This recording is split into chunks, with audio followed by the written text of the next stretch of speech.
So everything is recording. Action. We just do you. Sawa. Right. Ukimaliza, Mhm. we'll just open. Kama mtake mkono hapa. Oh, hey, our technology. Technology. Sawa. Thank you so much. Thanks. Okay, good morning.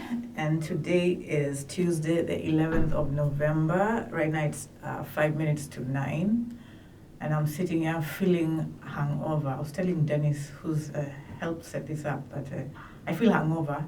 But I haven't even drunk for like a long, long time.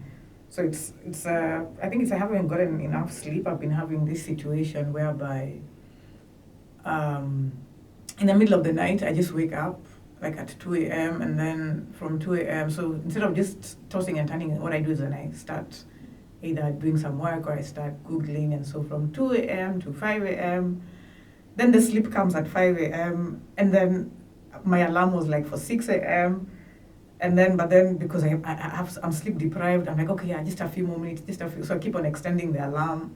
Then it turns out that I end up getting late. So even I was supposed to be here at 9, but because of that, we're starting this at 10 minutes, at a couple of minutes to 10. So thanks to the team here at CC Hub for just really holding space for that. But yeah, so I'm just feeling that. I'm feeling hangover. But it's sleep. And I was telling him that, because I was reading about, a friend of mine has this condition as well where they have insomnia, but theirs is like proper, because sometimes they can sleep. They can even go the whole night without, they can go the whole night without sleeping. Or like just sleep like 2 hours. Mine is not that bad. Like, and then also because I somehow give myself, not that I give myself, but my body refuses to do anything but give itself that time that it needs to wake up. So I was reading that CBD, it's called what? I forget, but that medical marijuana, it helps have good sleep. So I'm going to try that. I'm tired of this. It hasn't been going on for so long, but I'm tired of it. I don't need to beat my normal. So my friend's in the States, and I'm gonna ask him to bring me some, and if it works, we might start supplying people. I'm sure that some of that can be gotten locally, but I'll actually check. But yeah, for now, good morning. I haven't even introduced myself. My name is Kingwa Kamenchu, and this is me on what I'm calling the Goddess series, and it's me exploring what my understanding of what being a woman is to me. Just a couple of days ago, I turned 42 years old, and turning 40 was such a revolution in terms of understanding myself, in terms of understanding the world. And so this Goddess series is gonna be around that. I think myself and a lot of women, so my eyes are closed because and my head is over here because I'm still sleepy. For a lot of us, we've been really trying to make sense of ourselves, of gender roles and gender in the world today. And so this is a lot of us grew up feeling that, as women, we are lower than men, we are the weaker sex, we are second-class citizens, we are trash, we are nonsense. But with time, especially with age, you get to see that, wait a minute, all these lies, women are the stronger sex, women are the more intelligent sex, women are more hardworking, more consistent, more reliable. When you see the epidemic of single mothers today, it says it's testament to women's resilience, to women's sense of responsibility, that they will stay there, that they will do the responsible thing, as compared to the men who just up and leave, like the deadbeat dad. So it's been so eye-opening for me. And even seeing how women have such an innate sense of leadership, how women have such an innate sense of responsibility. And just seeing that has then really been forcing me to look at myself in a whole new light. Like, I can no longer look at myself the way I probably always looked at myself. And so it's a revolution in a sense. So that's what we're going to be discussing in this series. I'm thinking that we might make it weekly, but end up being daily, depending. We'll see how it goes. But it's also, for me, it is very much, the term the Goddess series is very intentional, because it's me stepping into my goddesshood. Who do I see myself as? What do I want to see myself as? Like like we have to. I'm moving away from the damsel in distress, and I think that I've been occupying that because it was a very comfortable space. Just the space of feeling weak, the space of being weak, and I'm tired. It's boring. It's gross. It doesn't give you agency. So I want to live my life fully, fully, fully. So yeah, that's what it's gonna be about. And today I feel like before I continue, I need to show you some things. First, I really want to show you my handbag. It's really, really pretty. Like I'm literally showing you my handbag because it's pretty. It's not a handbag, it's a clutch. It's probably an evening bag, but nah, because I'm in my goal, so I'm showing it to you. What else do I want to show you? I want to show you my notebook. It's also pretty white and gold. I don't know if you'll be able to see this.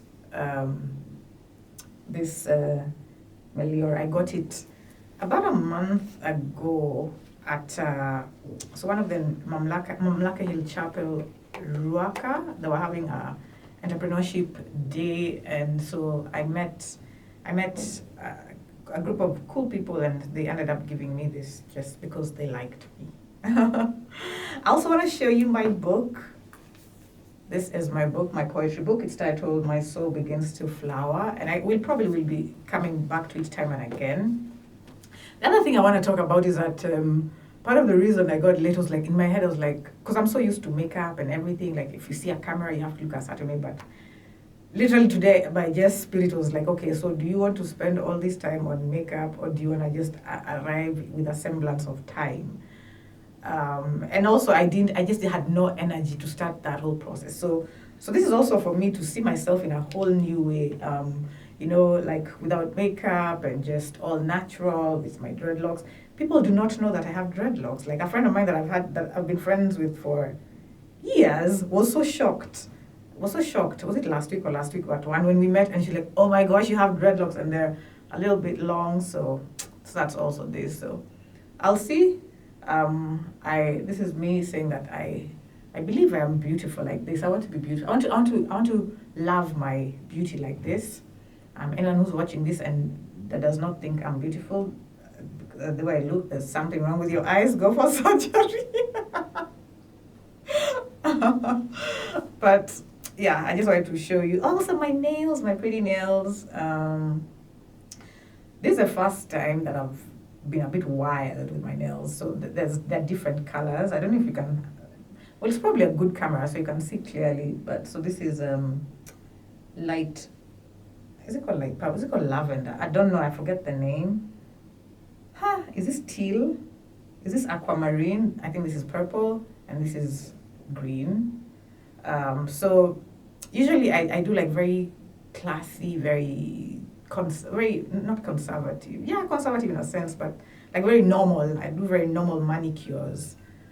Sometimes I like, French tips and nice subdued colors, or white or beige or red, or just very, very conventional. Not conservative. Conventional is the word I was looking for. I do very conventional colors. So this is the first time that that I just wanted to do something according to what my spirit wants. So I don't know where it came from, but let's do rainbow colors. So I've shown you that. What else would I like to show you? Nothing. So I guess we can go into the meat of the subject. So this is our first session. Later on, and it's me just literally riffing because I want to riff because I'm bored, because I like my voice. And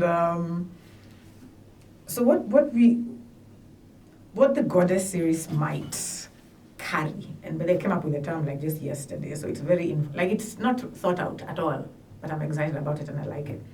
So what it might carry, we might do book reviews, we might do poetry readings, we might sometimes feature guests, really whatever the spirit, whatever the Goddess tells us to do, we shall be listening.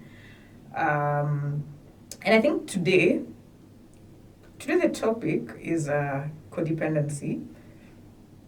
The topic is codependency, and it came up from something that I've been going through. So I recently was in love, and then that love ended sadly, because he was a very beautiful, beautiful, lovely person.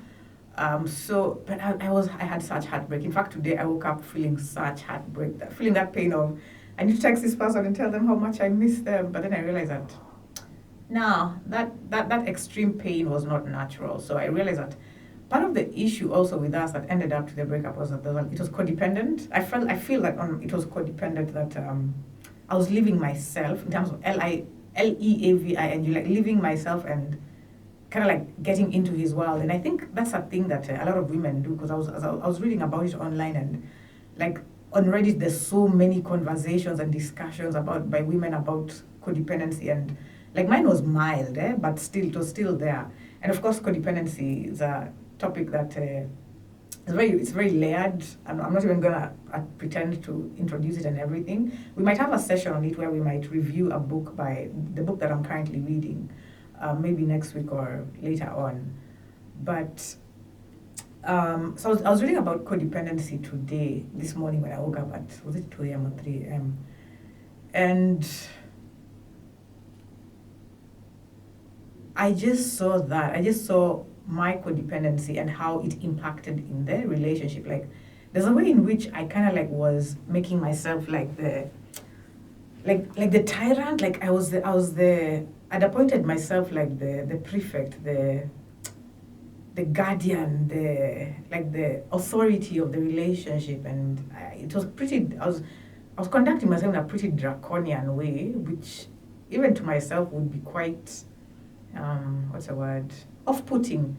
And kudos to him, because he was very patient. Like, I'm the one who kind of like ended the relationship, partly because I didn't like how I was being. I didn't like how I was being. I didn't like what it was making me. I didn't like how I was presenting myself and coming across. Like, I'm pretty chilled. I'm pretty happy-go-lucky. So why suddenly am I with this person?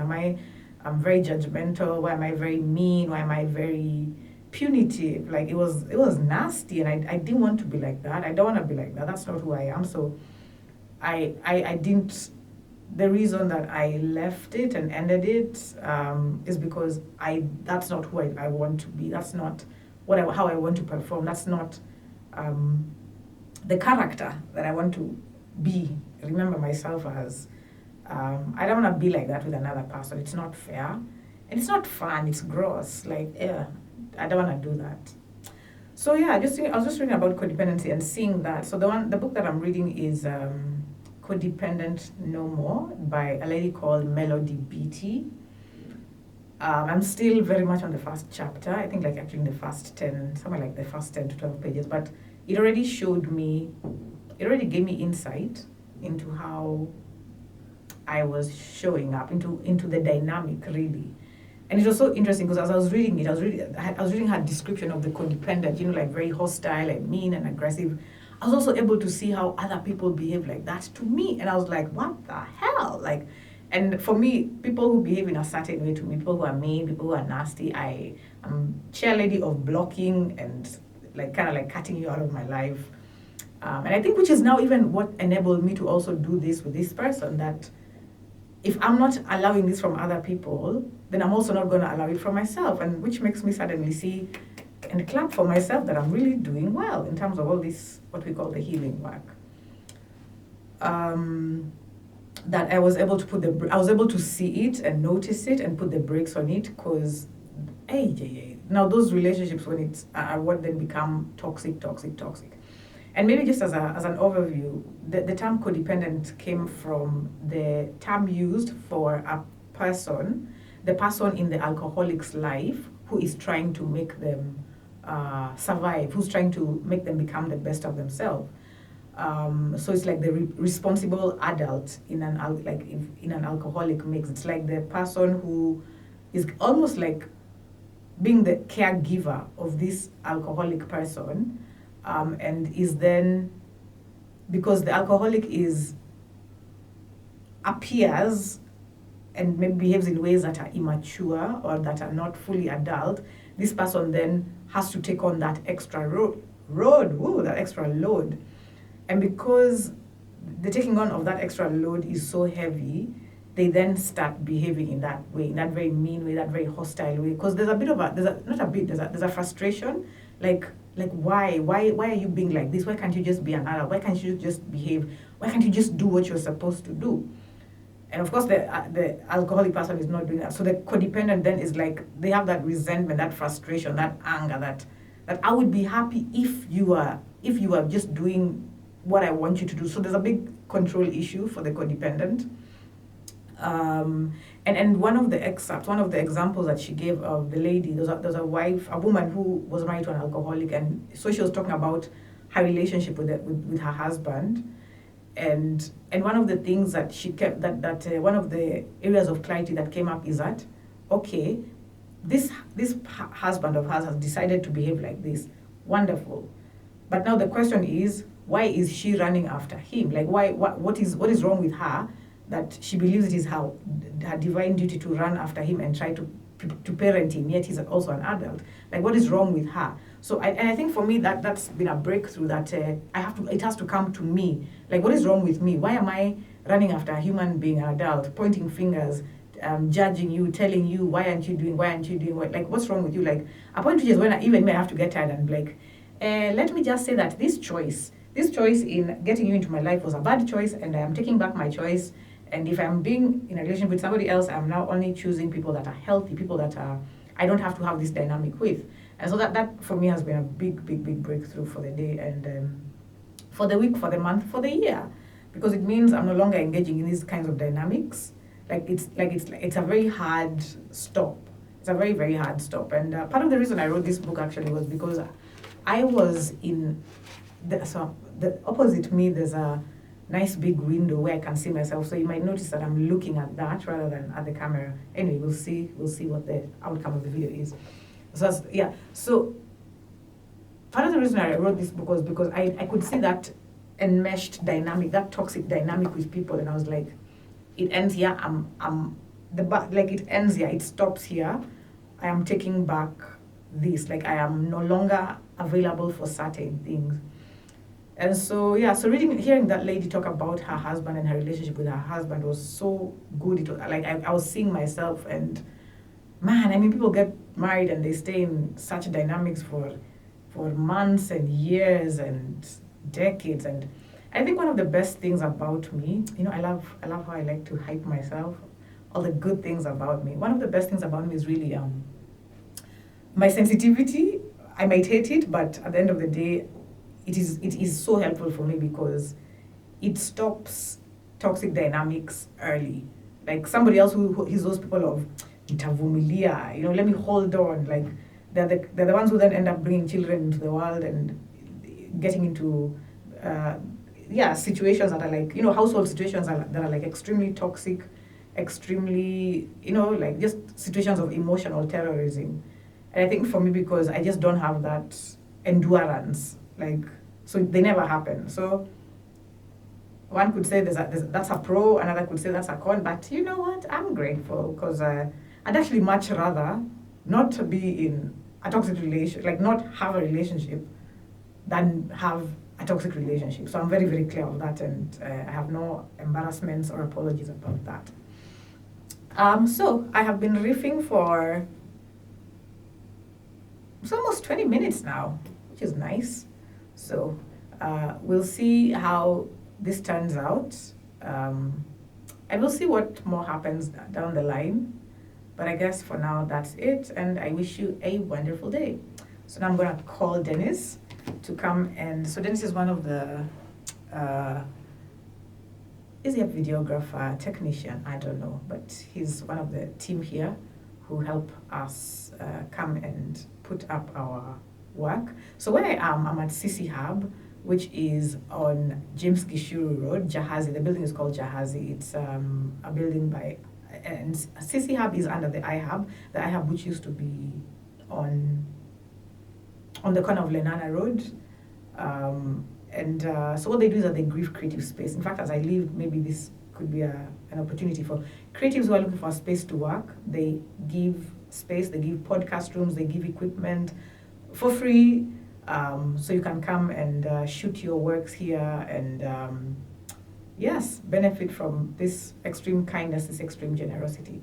So now I'm gonna call Dennis here. He'll turn this off and we shall see how it goes. I probably will edit this. I'm feeling like I will not do much in terms of, I'll probably just cut, like literally cut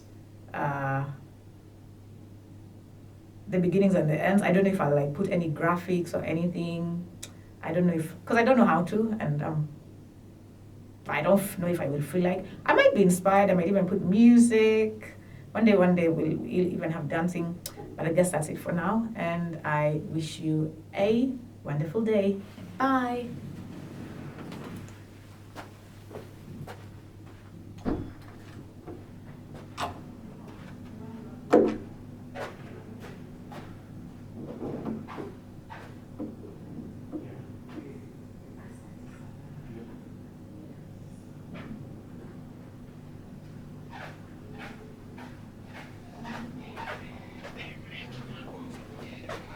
Oh, like they have different